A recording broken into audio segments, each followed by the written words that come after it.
c'est en quelque sorte consubstantiel au processus de sélection. Quand on sélectionne, en fait, on élimine tous les gènes qui ne sont pas intéressants. Et puis en plus, les plantes, elles ont fait de longs chemins. Certaines sont parties d'Amérique, il y en a quelques-unes qui sont parties en laissant derrière elles l'essentiel de la diversité.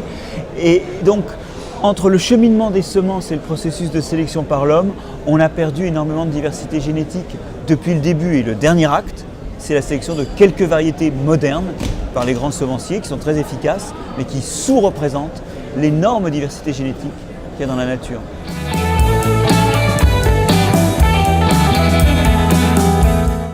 Effectivement, pour restaurer cette diversité, il y a deux grandes pistes. La première, c'est d'aller rechercher dans des populations naturelles, dans les zones d'origine, de la diversité génétique, du blé, des pommes de terre. C'est une première chose.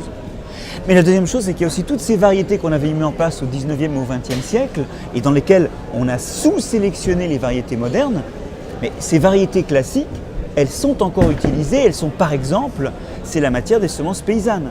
Donc dans les semences paysannes, on a un des réservoirs de diversité pour demain s'opposer à ce processus d'érosion et trouver de nouvelles solutions aux nouveaux problèmes climatiques, nouveaux pathogènes, changements environnementaux, trouver des nouvelles solutions pour une agriculture demain. Ça passe aussi par les semences paysannes.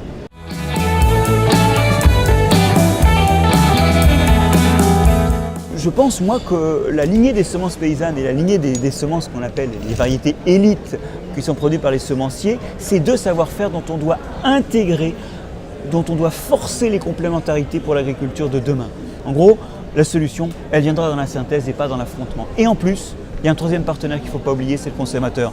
Parce qu'au fait, c'est lui l'utilisateur final. Et aujourd'hui, il faut que les consommateurs s'emparent plus de cette question, disent ce qu'ils veulent, disent le type de produit qu'ils veulent, la législation qu'ils veulent, qu'ils poussent leurs élus là-dessus.